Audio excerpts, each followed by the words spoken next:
What would it feel like to be free? Do you constantly try and make changes in your life but always slip back into old ways? I used to be constantly frustrated by my lack of willpower. What I never knew is that there was a reason why I could not control myself, and that there are processes that you can follow to regain your freedom. I interview some of the most knowledgeable and compassionate minds talking about breaking all varieties of bad habits and how to actually live a joyful and fulfilling life. Listen to the show and hit subscribe to free yourself from the shackles of the mind.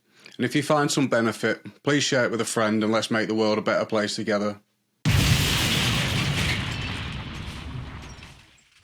Hi, welcome to the Break the Chain podcast. I'm here today with Jo Robertson. Jo is a sex therapist and a betrayal trauma specialist. She has a postgraduate diploma in counselling and a Master's of Science in Medicine, specialising in sexual health and psychosexual therapy. She also works as the research and training lead for the Light Project, which is a charity equipping youth, their families and professionals to navigate the new porn landscape. Jo, it's a huge honour to have you here today. Thanks for coming on the show. Oh, you're so welcome. Thank you. What you do is fairly interesting, to say the least. I was just wondering if you could tell us a bit more about what it is that you actually do. Yes. Does it sound like a whole heap of words, but everybody would be confused.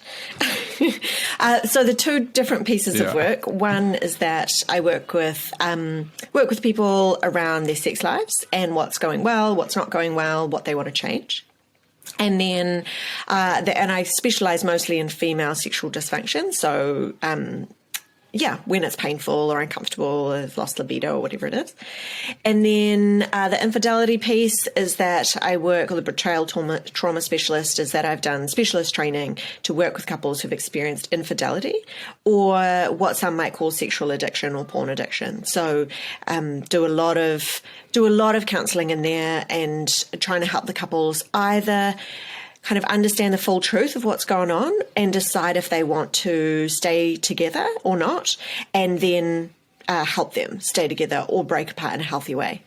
And then the research and training lead thing with the Light Project, basically that means that I stay across the research around porn. So whether that's academic literature, what people are seeing in the community or on the sites themselves. And then my job is to go into the community and communicate that to professionals and family members largely. So, what's going on with porn, how does that impact us, and then how can we actually have some good conversations around it with young people? Yeah, I think because of our platform, I'm super interested in sexual and porn addiction, and also I know we tried to record this podcast before, so we had a brief little chat before, and it crapped out, didn't it? But and one of the words that I used, and probably because of my perspective, is I used the word dangerous in relation to porn, and you said that you thought that was probably not a good word to use, and I'm really interested to ask more about that. So how did you end up doing what you do?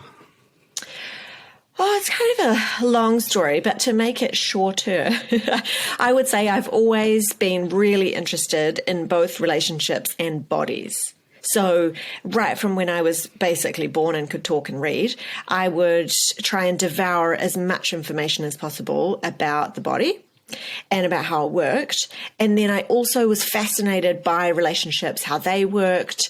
I was always curious about kind of conflict and how people manage that. And then I had this weird thing where I wanted to, this kind of sounds really bad, but I really wanted to be, to know and be able to help in people's secrets. So as a child, that's the language that you would use is secrets. But as an adult, what you would use is not secrets, but more shame and, betrayal in my field of work, kind of encounters that you feel bad about, but that you need somebody to help kind of lift the shame and then also figure out what to do if you've done something that it isn't congruent with your personal values or ideas. So I was always fascinated by bodies. I was really curious about people's secrets and really curious about their relationships. And then I was doing childhood trauma and abuse. So I was doing sexual trauma, childhood abuse, and amongst, anywhere from 5 to 18 years old. That's what the therapy that I was doing. And then I liked that, but I didn't feel like I'd landed in the place where I was supposed to be. Like it wasn't, I always think like, what is it that makes your heart sing? Like that sounds really kind of maybe a bit dumb to some people, but what is it that you would, this is something my mum said, what is it that you would stay up late reading about because you're just so fascinated by it that it wouldn't feel like work? And that has been the sex therapy stuff and the betrayal therapy. So my mum said to me, you always have talked about sex and you've always enjoyed talking about relationships and critiquing them and analysing them, etc. So I think you should just go and study that.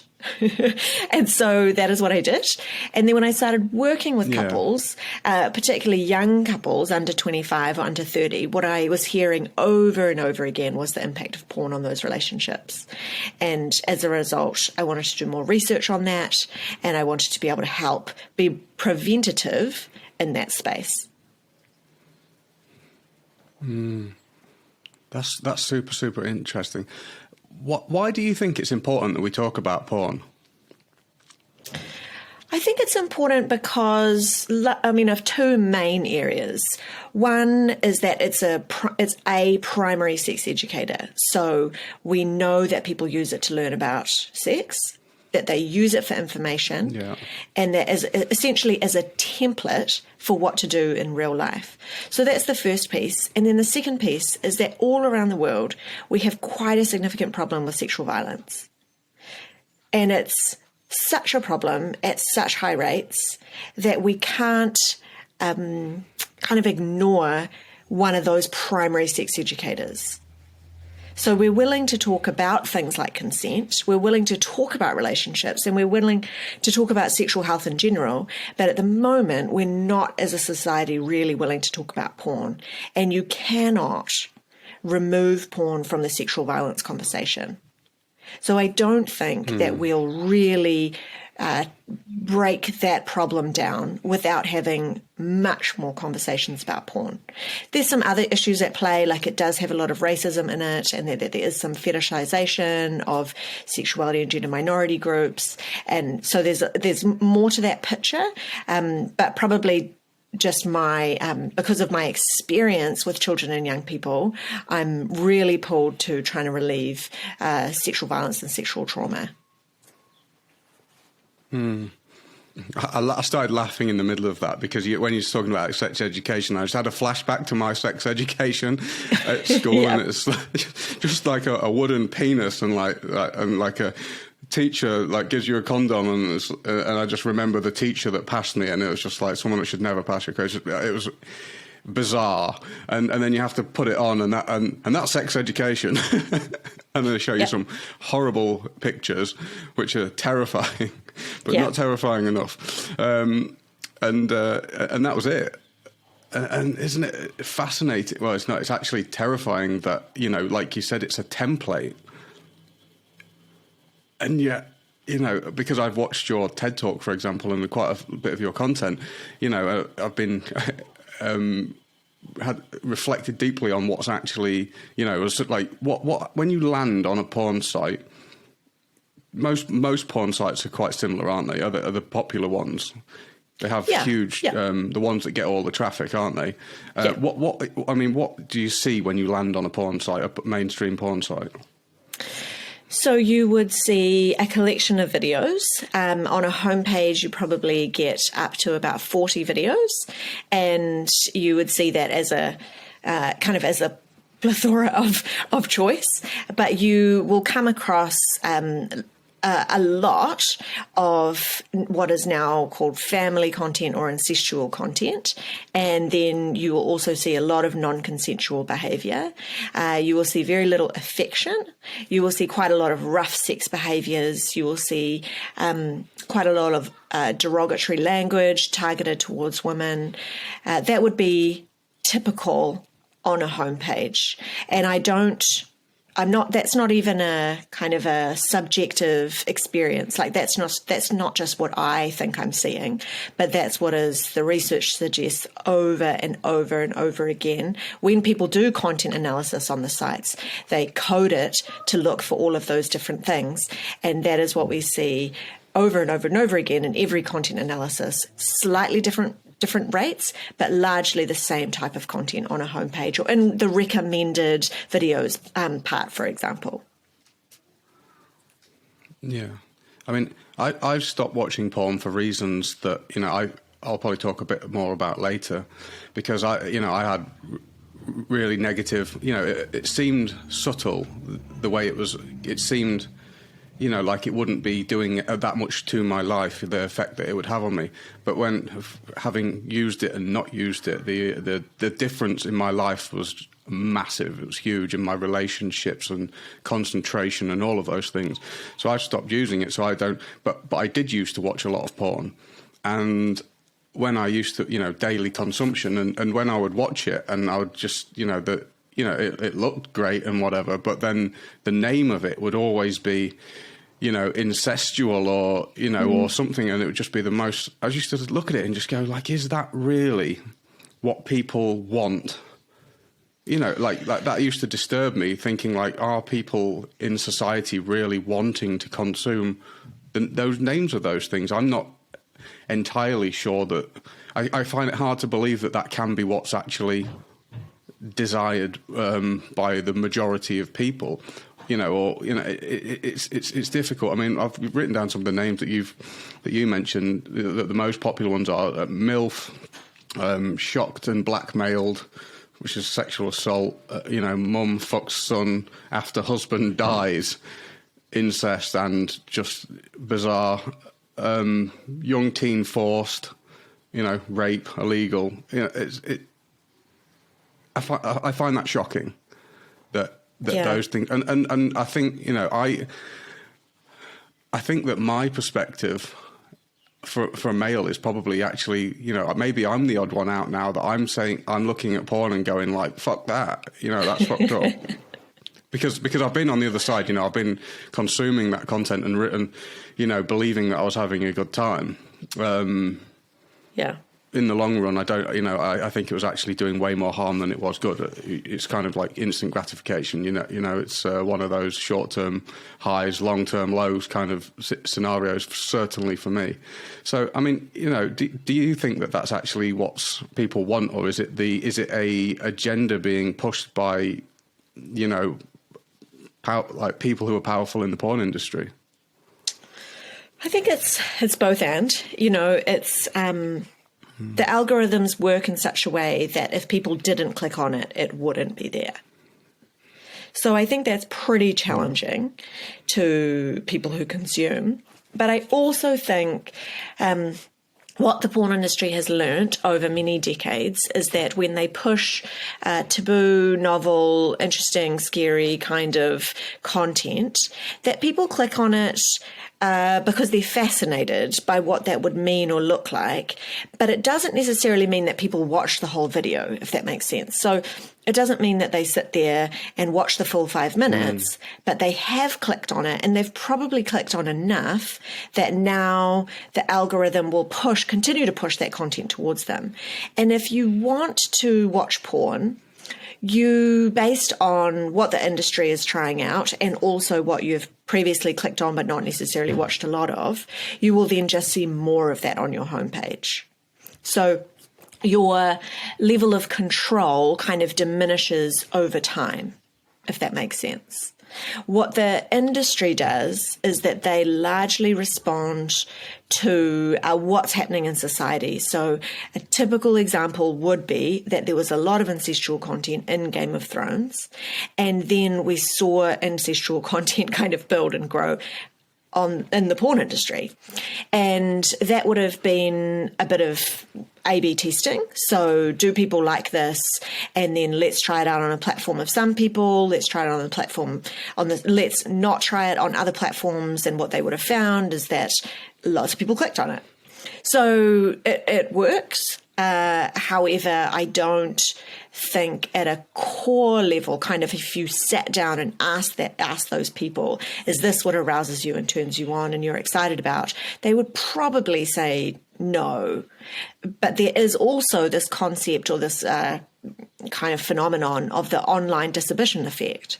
And there's a new documentary that comes out, that's just come out, called The 15 Minutes of Shame, which is really fantastic. And they talk about, one of the experts on that, the online disposition effect, that things that you would never do in real life, that you feel online, you can do. And she likened it to basically like being a bit drunk. That you're functioning actually a little bit differently. Unfortunately, that still means that the homepage that you get next time round will be more of what you clicked on last time. So it's challenging, but I also want people to know that they are part of what I would call an experiment of what works and what doesn't. And the porn industry is always experimenting on people. So you are both part of the experiment and you're also kind of participating in the experiment and its conduction. Yeah. Does that make sense? Yeah, definitely. I mean, you become highly desensitized to these things, and you're looking for, like with a drug and with a chemical high or neurochemical high, you have a peak, and then you keep doing the same thing, and it's not going to always keep stimulating in the same way. Yeah. So, you start out kind of mild, and over time, things just get more and more extreme. And with my content, I would be highly ashamed, absolutely devastated anyone ever saw what the things that I watched when I was consuming porn, especially when I was a drug addict. My mind went to some pretty bizarre places. It was not cool, and I'd be extremely ashamed of those. So, and you are right, I've clicked on some bizarre things out of curiosity and felt pretty ashamed of the things that I have watched, to be honest. Yeah. I'm pleased that I don't anymore, but I mean, from one of the comments, these things do translate across. Not obviously, people do still have morals and stuff and values that they live by, but they do translate across into real life, don't they? Was it in the TED Talk? He was talking to. It might have been on your website, but he was talking to a young man, and he came up to you and he said that because he was talking about choking, I think, and violence towards women, sexual violence towards women, and he says, I actually feel like being violent towards women, and I think that it's because of what I've seen in the porn. And like you say, the porn's a template. So, yeah, in that sense, it's they're playing a risky game, aren't they? I think so. Yeah, I think so, because we know that it does shape people. Simply if you're an academic, about social learning theory, and that what we see in media and what we see in society, what we learn from. Now, we're not all the same kind of passive sponge. So if you saw the same content as me, you would be impacted slightly differently. Maybe you would have different feelings about it than I would. You're totally right that there is a desensitization that occurs. And I would say I've been a part of that too. So I've spent a lot of time on porn sites over the last four years. And I notice that the more time I spend on it in a particular week or month, the more I am desensitized to the content. And it's almost like looking at it after a break is it all seems more confronting again, and I'm all over more uncomfortable than I was the last time I looked at it. But I'd been watching a bit for that whole month, so I have experienced that firsthand. But yeah, it is a what I would call a high risk behavior. So just like other types of behaviors are high risk, it is high risk because you are kind of opening yourself up for certain kinds of impact. And we know that based in the research. So again, not a subjective thing, not just a few people saying, oh, I think this is what's going on, but actually worldwide, this is what people are seeing, professionals and academics are seeing, is this impact. And everybody is slightly different. So some people are impacted more than others. But if you do consume a lot of rough sex, and particularly if you consume that, what I mean by is consume it on porn, particularly if you consume that in your early developmental years when you're forming what's called a sexual script, but you're also you're also probably not that sexually experienced, then it makes total sense that you would think, hey, these are the experts at having sex. They're doing it a bit rough. They've started, choking the woman, etc. She looks like she's having the most epic time of her life. And so that surely is what sex is and should look like and what I should do. And part of my job as a therapist is helping people understand that link, that it's not necessarily them like intentionally harming another person if they think that they should be rough or aggressive in sex, because how are they to know that they shouldn't be? There weren't probably any people in their life who were having really good conversations with them about porn and offering some counter messaging. So they adopted the template that they were given, the template that they were aroused by, because it looks like everybody's having a great time. It's very confusing for people. And so, yeah, it's a high-risk behaviour. Yeah, it must be so confusing for children. I mean, they're probably not even confused. They're probably just accepting that that's normal. And also on behaviourally difficult, but also, like one of the things that I think had a huge impact on my esteem, was as a kid was comparing my body to other people's bodies as well, and how things should look, and just everything. I didn't, things that I hadn't taken into consideration were, like even the way things are done and the positions and things, they're all just set up for cameras and what looks good, and all of that. The fact that the thing that, like, when it comes to like endurance and stuff, a lot of the porn industry are on drugs, which drastically increases people's duration and stuff like that. And because I haven't been in the porn industry as such, but I've been quite close to that industry, and when kind of behind the scenes, there's a lot of drug use as well. So yeah, all of those things had I think they had absolutely huge effects on my self-esteem. Yeah, that makes sense. And you would not be the only one. Yeah. I mean, trying to get a grip on reality is kind of quite difficult, isn't it? I think it's really hard at the moment in the digital age, getting a grip on reality. I mean, how on earth do people? I remember one thing that you said is that when you learnt about sex when you was a kid, you looked stuff up in a dictionary. Yeah. And and it's not, even then it would still have been extremely difficult to kind of learn about those things. How on earth do people learn about these things in a healthy way? Yeah, it's a challenging question. The reality is we don't have a lot of platforms for people to learn about sex in a healthy way. And because of that, porn is kind of your ideal solution. And I am first to say that if I had easy, free internet access when I was young, I think I would have been quite a high porn consumer. Like, I think that would have really appealed to me. I'm really, really glad that I didn't, because of what I know about it now and how it would have probably shaped me in the same ways that it had an impact on you, body image, etc. But I really craved information when I was young, and I was fortunate to have fairly open and kind of, I would say educational, safe parents. But lots of people don't have that. And there were still a whole bunch of questions I had that I didn't go to them about.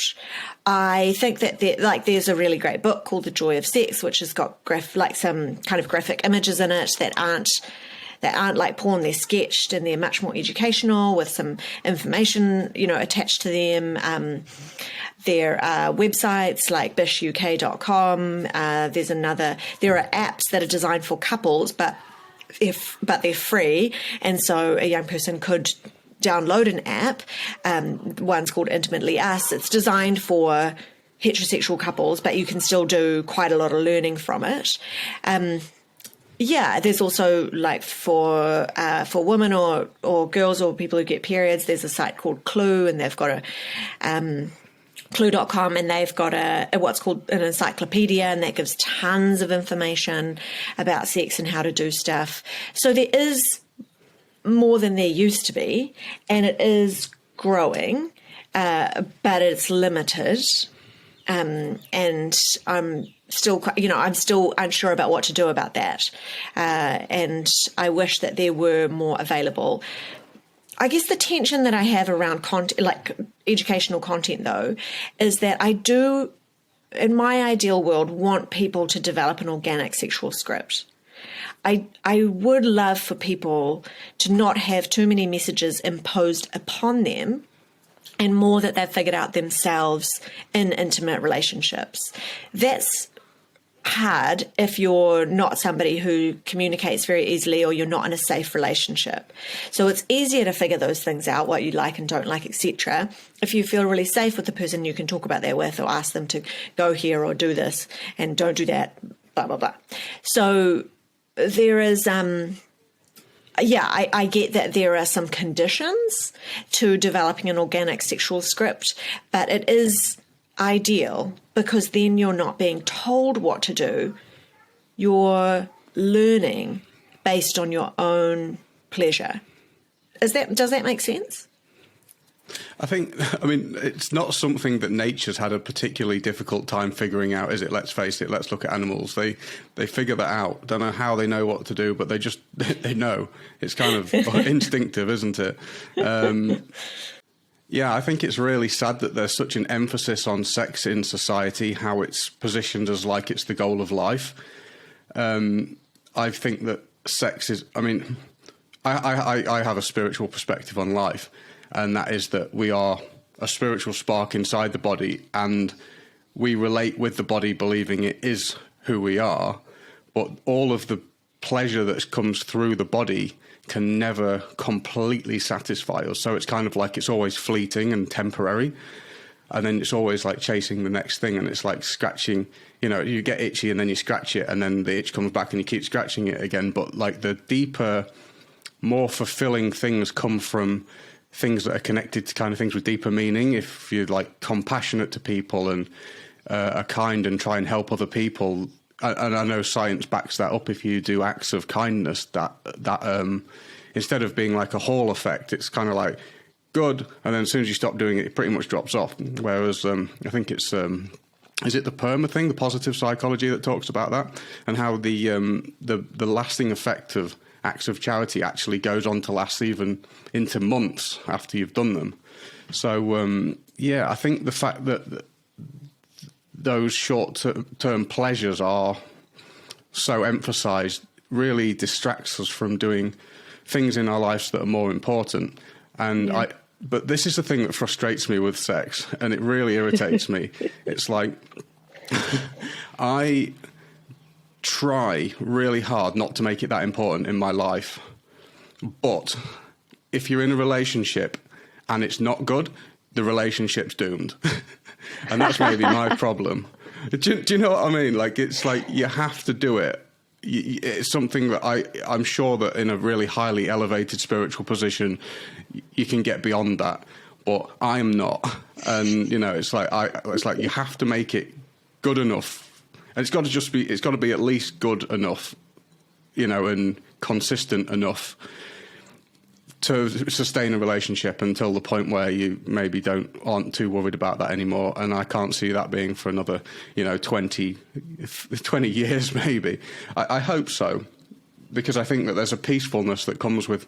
I still remember being a kid, and before all these hormones kicked in and I started having all these things, like boys and girls, and it's just like, it's all quite innocent and whatever, and, not having that sexual desire, because it's quite, it's hand in hand with frustration. It's like if it doesn't get, that itch doesn't get scratched, it's irritating, isn't it? So, yeah, I think... it's one of those things where I would love to see it be less important in people's lives, but it's I understand that the force that it has over, the power that it has over us, and the way that it drives us. I know that with stopping watching the porn and stuff, it made me way more peaceful. Right. I think it increased my self-esteem. if any of those desires where it's like you have to do it, and it's just hand in hand with frustration. So it was, yeah. Yeah, I think, there's so much nuance in sex. Like there's so much, there's so many kind of fundamental values and ideas and beliefs that we hold about it. And those are different for different people. Like values and ideas and beliefs about sex and attitudes towards it. Really, there's quite a spectrum. I think that if the sex is not good, I don't think it's doomed, but I think most people want to feel like they're on a journey where the other person is saying, hey, if this is important to you, it's important to me. And so I'm committed to trying to make this work. That might look like you need to get professional help. That might look like trying new or different types of things.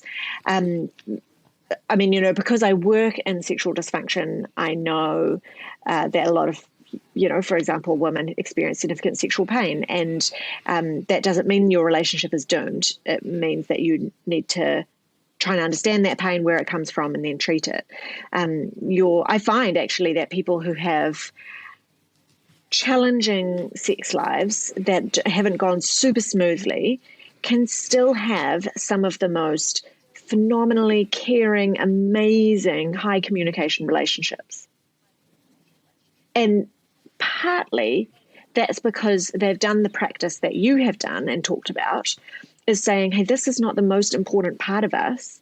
I want to be on a journey about it, and I want to feel like it's important to each of us, and let's get some help.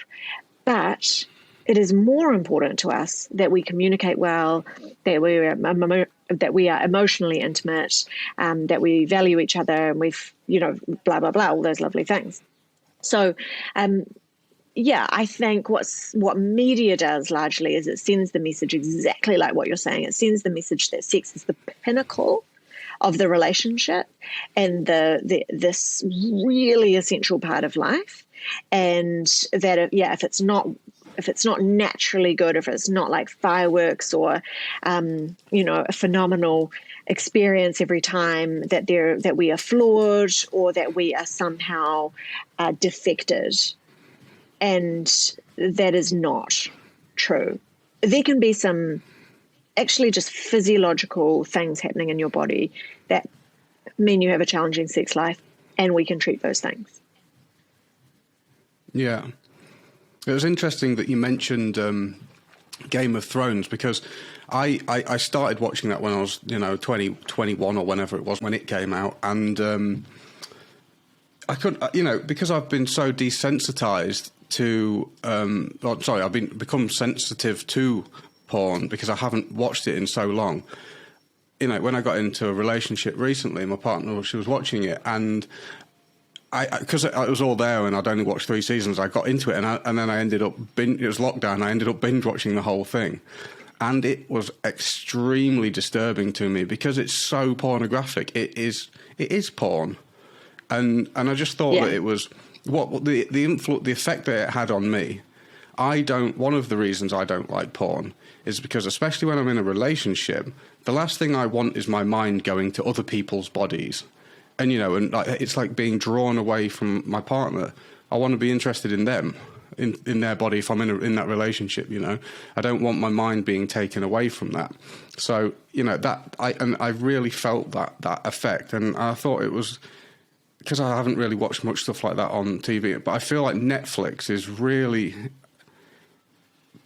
they use sex to sell the things that they make. It's like quite in the Netflix ones especially, it's like getting more and more graphic, and I just feel like it's kind of almost cheap, how it's taken away again from that more meaningful content that we can consume, and things that are deeply meaningful just for that kind of more superficial sex thing. And it's basically just using porn to make people watch stuff. I mean, what do you think about that?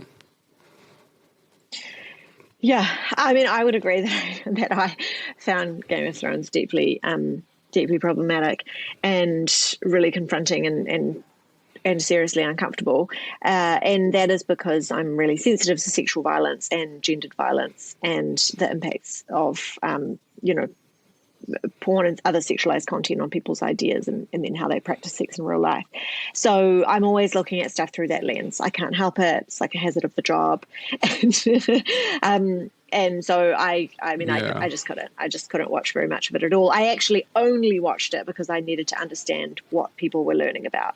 And that's part of my job, is to look at media and go, okay, what are people learning from this? What is going on? And had I have not observed some of Game of Thrones, I wouldn't have known how much incestual content was in there. And what was fascinating to me about that show is that people, when I would raise that, I would say, hey, there's quite a lot of incest in Game of Thrones, eh? People would be like, really? Who have watched it and who have watched all seasons. Yeah. And they'd be like, really? I didn't notice. And then I would say, it's really sexually aggressive. And they would be like, wow, I've never thought about it like that. And that's the desensitization thing. It's what you're kind of groomed to think is okay. So there's that piece, just in response to what you're saying. And then, yeah, absolutely, the kind of pulling away from the partner that you're with. And I have a lot of conversations with clients about that, how they don't feel like they're totally present to the moment because they're tapping into previous porn-related fantasies. Now, that is different from what I would call an organic fantasy. So something that you have developed just internally, that's been built based on your own desires. And fantasy in and of itself is not always a bad thing. In fact, it sometimes can be quite helpful to the sexual relationship. However, when you are being drawn because you need to be sexually aroused at a higher level, you need something else to help you climax, and you're being drawn to these other images of other people, you are, kind of breaking the connection in that moment. So there's a difference between the kind of adopted sexual fantasy and the organic one. In an organic sexual fantasy, what I find with couples is that they don't tend to even really have much of a face, if that makes sense. Like there's like more of a behavior, like a little movie that's played, but they don't know who that person is or what they look like. It's really about the roles that are being played in the fantasy. Whereas when people have porn-related fantasies, they tend to have more specific images in mind, or they have a specific body type that they're thinking of that isn't the one in front of them. And they use that image to, continue to be aroused or to climax, etc. So, yeah, there's some complexity there, a lot of it. Yeah. I think that as soon as you start going into fantasy land and leaving reality, you got problems. I guess, you become incongruent, and you it's kind of like an annihilationist perspective, and I know all about being an annihilationist. I don't know if I said that word right, but like trying to destroy reality based annihilist. Is that the right word? I think they're trying to destroy reality, through drug addiction. And I was always trying to escape from what was in front of me, and it's like that, all those avoidant behaviors, which basically pile up into this massive anxiety, and just rejection of the world and things as they are, and always wanting something that's not real, basically. And that's, I think that has detrimental effects to mental health, just massively. It was interesting as well when you said before that it can be helpful for the sexual relationship. And then I was just like, oh, the sexual relationship, and it's kind of like, is it helpful to look at a sexual relationship kind of as an entity of its own? Because I just, personally, I don't believe that it's something that's kind of like an itch that has to be scratched and seems really important. But when it looks at like the relationship as a whole, is it helpful to isolate it? Because you're talking about porn being helpful for the sexual relationship. Yeah. Well, I don't think porn is helpful for the sexual relationship, but I think for some people, fantasy can play a part, which I think is what I was meaning. Fantasy can play a part in the sexual relationship. Yeah, okay. So there's a couple of reasons I say that. One is that not all relationships are sexual, so therefore it wouldn't be something that they would incorporate. And then the other piece is that I think sexual intimacy is kind of part of a piece of the pie. if you will. So in every relationship, if you imagine it, I guess like pizza or pie, then you've got a lot of different pieces that are needed or involved. And sex is just one of those pieces. And you can have a really great sex life, but a really dysfunctional relationship. And therefore, the majority of your relationship probably isn't really working super well. But then in the reverse or the inverse, you can have a really great functional relationship and then a kind of a tricky sex life, but still the majority of your relationship is going to be pretty good. And therefore, we're working on that piece. Sometimes it's all quite dysfunctional and that all the pieces are not really working out together. That might be when you are in a relationship with somebody that you actually don't really respect, that you don't communicate well with. They maybe are a little bit emotionally manipulative or mean or actually abusive, and you don't actually like that person. And as a result, you probably don't want to have sex with them. So there are a number of types, essentially, of relationships, and that's the sexual part as a piece. Yeah. Yeah, I'm kind of... What do you think in like... I have my personal beliefs here, but it's like, what do you think it like... do you think that love and sex are synonymous?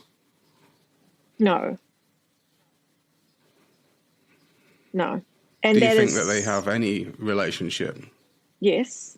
Yes, yeah. But they don't always have to go together. And that is based on the fact that I have seen so many couples now who deeply love and care for each other, but they haven't had sex for a year, years, whatever it is. And there are authentic and false agreements about sex relationships. So an authentic agreement is both people deciding at a very core level that they're okay with sex not being part of it. They might have lots of affectionate behaviors, and they might do things together that they wouldn't do with anyone else, including, sharing life secrets and getting deep support from the other person. But then there are false agreements about sex and relationships where one person has basically been like, I can't have sex anymore, I can't be intimate. And the other person has gone along with that, but didn't really want that in the first place. So that's an important piece. But they don't have to go together. I just know so many relationships that there is so much love there, and they would never leave that relationship, and they're connected at a very, very deep level. But for whatever reason, sex has not been part of the relationship for a long or a short time.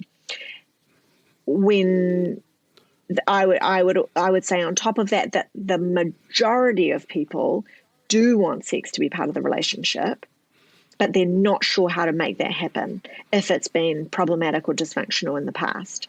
So it's often a case of like, I just don't even know what would work here. I don't even know how we would get back into this or get back on the same page about it, how we would make it pleasurable and enjoyable, etc. So they often need help to get back into it. Something that's, I think, maybe even a more important question in life. It's like, how do you find out what love is? Like, what on earth is that? And I lost my virginity when I was around 12 or 13. It was just unbelievably young. Yeah. And I don't know where those ideas came from, or but I was just totally ready to do that at that age, and it was just seemed completely normal. And I guess I don't know what's normal, but I wish that there'd been some restraints in place that guided me away from doing that. How, if that would ever have been possible, I don't know. But society certainly wasn't steering me away from that. And I think that this is something I've heard that there's been some research about, and I'm kind of paraphrasing from what I've heard a long time ago. But fundamentally what it said was, if you have sex too young, it conditions you to believe that that's what love is. And then you start to chase the feeling or the sensation based on, either sexual experience or lust really lusty, infatuated kind of, and then you're always constantly chasing that kind of high of infatuation, and it can lead to a series of serial relationships. So you can't stick one relationship and we'll go from one to another because you'll always be kind of chasing that high from the infatuation. Have you heard anything about that? I haven't heard it linked to first-time sexual experiences or early sexual experiences, but I would say, just anecdotally, based on experience, like sex, with clients, that people do chase a high, and some people, I guess, partly because of the porn that they've watched, believe that if it isn't, phenomenally hot and heavy kind of every time, that there's something wrong with them, with their partner, or their relationship. So it's like it's really an unrealistic view of your sex life. And that can be deeply disappointing for people, and also disappointing for their partners, because they feel like they're a little bit of a letdown. So there can be a pursuit of something like a unicorn, which a pursuit of a unicorn. Sometimes sex is, all the fireworks and deep pleasure, multiple orgasms, all the things. And sometimes it's not. And I would say more often it's not. It's about commitment to the other person, putting a stake in the ground and saying intimacy is what's important to us, and we value this part of our relationship, and we seek pleasure and we seek connection in the process. That might happen when we feel fireworks, or the fireworks might not be that particular day, but it might be tomorrow or next week or next month or whatever. But if you too kind of quickly link, what would be the word? Everyday sex with relationship breakdown or with sexual dysfunction, then you're gonna spend a life probably a little bit disappointed. And I'm definitely not suggesting that people should just accept average sex. So I think that's an important point, is I'm not suggesting that you're just like, oh yeah, it's fine, but we do it anyway and we get a bit of pleasure, but we're just really doing it because I think it's important. So I'm not saying that. I'm saying that you need a healthy ratio. So you want to have really great, deeply connected, meaningful, highly pleasurable sex at least kind of 30% of the time. So you've got some real winning experiences, but a lot of the time, one of you's tired or stressed, or you've got kids, or you're going through hormonal changes, or whatever. That's a lot of the time. And so if you kind of pin your hopes and dreams on what I would call the 30%, on the fireworks sex, and you don't kind of see and value the 70% kind of normal everyday people sex, that's a hard space for you. Some people will say, oh, it should be fireworks every time. And if that's what you want, then you're probably going to have sex less often, because it's probably going to be about quality rather than quantity for you. That is okay if you both authentically agree to that. And if you want sex to be fireworks every time, you probably need to live a life that's a bit more chill. Like, our stress and our tiredness and our anxiety feeds into our sex life. So you probably need to create quite a bit of space in your life to not have much of those things. So I guess I'm like quite a realist about it all, because I think what the media does is only portrays the fireworks. And I don't think it's healthy to spend your life chasing that and then being disappointed. Yeah, definitely. I also, something that I would ask them would be, what's happening in the rest of your life? How satisfied are you in life? how fulfilling is your life? And because I know that I can, feel frustrated and then see something that, well, I think, oh, okay, that's the problem. That's my problem. That's why everything's wrong right now. And it's like, no, actually, I'm just totally frustrated with something else in life and unfulfilled and unhappy or stressed or something else. And, you can use these things as like a painkiller, can't you? Be like, okay, I now need to feel really, really good. And I need this sexual experience to satiate me, to calm me down, to make me feel satisfied because I'm so deeply unsatisfied.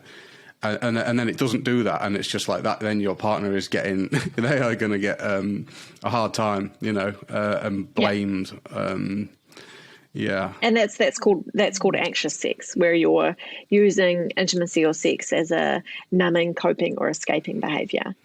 And I would say men potentially more likely to have that because they're told from a very early age that they need sex.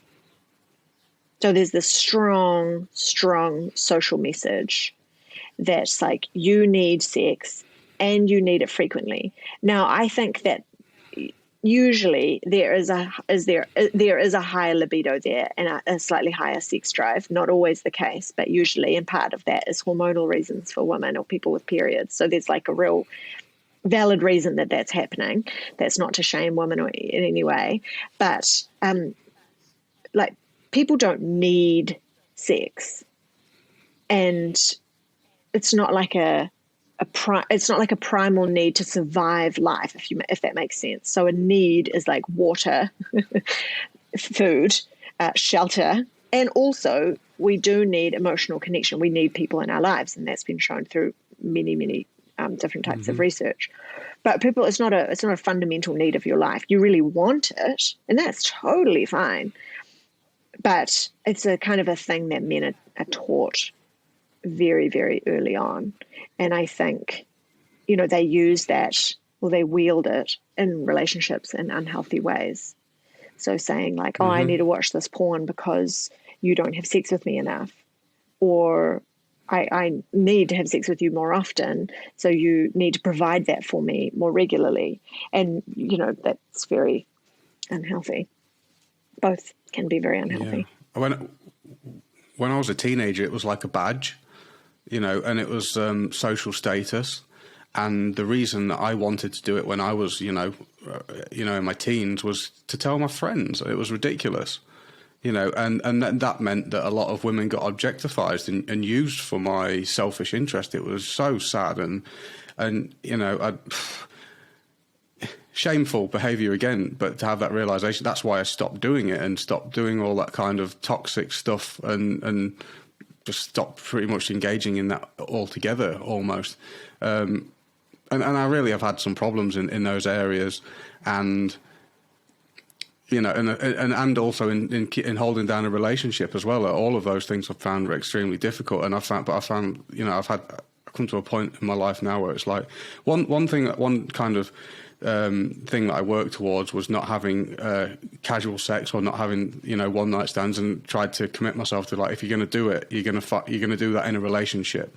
And it kind of gave me an incentive to be like, okay, you're going to be responsible, be committed, and find a person. And then when now I'm in a relationship, it's kind of like actually, rather than it being about the way I feel and my needs, actually thinking about, right, there's a person there, they have needs, they have, if you're actually going to love that person, you're going to try and take care of them, ask them, communicate with them, and all those things. And it's so not, I don't know,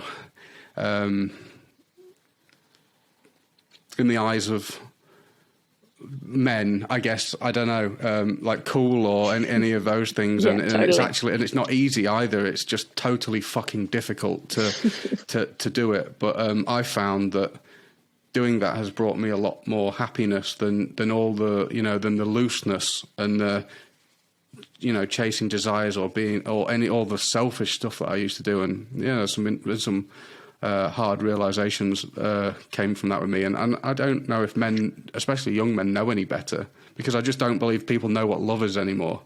I don't think that they know what self-sacrifice is anymore, and I think like the rate of relationship breakdowns is unbelievable at the moment. I mean, why do you think relationships are breaking down so badly now? Marriages and stuff. There's a little bit of a myth around divorce, for example, and that people are getting divorced at higher rates now than they were, say, 20 years ago. I don't think, at least in New Zealand, where I live, that is actually the case. And some of that is because people are waiting to get married later in life, and therefore got a kind of a clearer idea about what they want and who they want and what their values are, etc. But I think, I mean, there's lots of reasons relationships break down. Some are really, really practical, like they don't feel like they're being prioritized based on the distribution of labor in a relationship. Some is this kind of pinnacle sex idea that they're not being provided with what they believe to be needed. Or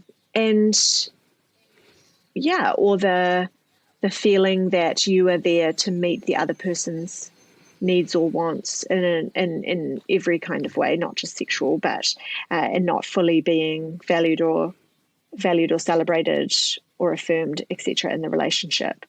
And then there's, more obvious things like infidelity and betrayal. So there's a whole range of reasons. I would say people get help a little bit too late. Like they wait until they're kind of desperate or at breaking point. And I'm a big fan of people doing relationship maintenance. So actually, having some committed time every month or every 6 months, whatever it looks like, even sometimes every week, to either deeply talk about their relationship and the issues in it with each other or get some professional help.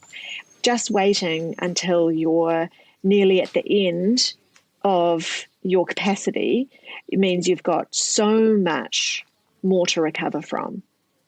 So if longevity is important to you in that relationship, then maintenance is probably what's needed, taking a preventative rather than a reactive approach. So talking about, if we're coming back to the porn issue, for example, in a relationship, talking ahead of time and during the relationship what your values, beliefs, or ideas or kind of compromises are sometimes around porn, rather than just not saying anything, and then waiting till you feel totally violated and like you've been betrayed, or like you just feel like you're not a priority more. So just talking about those things early and often is going to really help longevity. I've realised how big of a topic this is. It's just absolutely massive. I think that we could talk for this about 3 hours. Do you mind if I ask if you quickly answer two questions, just short ones, because I know you've got to go. But I know something that you advocate is talking to teenagers, because the risk of kids and children seeing porn is unbelievably high, isn't it? Of them seeing it by accident. Obviously, it's in pop-ups, and it's really hard to not come across porn. What age do you think we need to be talking to children and teenagers? This is really child-adolescent dependent. So every parent or caregiver needs to think about who their unique child is. There are some kind of variable factors that make them more likely to come across porn, but probably I would say at least by the end of primary school or by the age of 10, definitely for boys or those who are in the sexuality or gender minority group, if they've come out or said that they believe that they're trans, for example. And then for girls by the end of by age 12, and that's just based on the research and when the data shows that they are most likely to come across porn. But you don't have to talk explicitly about porn if you don't want to. But like for example, when my eldest son was about 5, I started, maybe even earlier, 4, when he started having like play dates at other people's houses, I would start to talk about images, videos, or games where there was naked people in them. So he had no idea that was porn, and I never even needed to say the word, but I needed him to get an idea of the kind of content that he might be exposed to at other people's houses, and then what to do about that, because it's providing a strategy ahead of time. So it's a preventative approach. So if you're uncomfortable with the word porn and disclosing that early on, then that's a way to do it. But generally, by 10, by 12 is my kind of standard rule. Yeah. And in regards to all of that stuff, you've got a ton of information on your website, haven't you? That people can go there and really go deep into that. Do you want to just give the name of your website quickly, please? Yeah, so that's thelightproject.co.nz. And then our website, which is youth facing, so it's for young people, for teenagers, for those probably up to about age 21, that is intheknow.co.nz. And you're on social media. I'll put all the links to everything and all the things that you mentioned earlier. Clue.com, was it? I think it's clue.com, wasn't it? Clue. Yeah. So final thing, just to wrap up, this is something that I think is really, really difficult for people, because I'm a recovering drug addict, and for me to get off drugs is like, right, just quit drugs, and then that's all good. But for anyone who's addicted to sex, it's kind of like, well, what do? Do I just give up sex for the rest of my life? And I feel it's an extremely conflicting and frustrating thing for people to be addicted to. What's your advice to anybody suffering from sexual addiction? The first most effective thing you can do is talk to a professional. If that feels out of your financial means, then there are various helplines, which are just going to offer you support and do some shame reduction work, because shame will be a pretty big part of your recovery, probably, as it is for most people. And so talking to a professional or doing some, just disclosing to somebody you feel safe with to just get some kind of acceptance or support. And then you can use a number of apps or websites. So on our intheknow.co.nz, there is a whole section there on wanting to cut down but finding it hard to. And then there's also apps or websites like Fortify, which offer some ongoing support as well, so that you can join groups or you can be on forums and you can get encouragement from people globally. Also, I think finding your why. Like, why are you trying to give up? Is it because it's negatively impacting your life? Is it because you don't, it isn't congruent with your ideas about women or about racism, for example? And you will need a motivating factor. And I think people need to figure that out on their journey, and ideally pretty early on, because that's the piece that's going to help them along the way. Brilliant.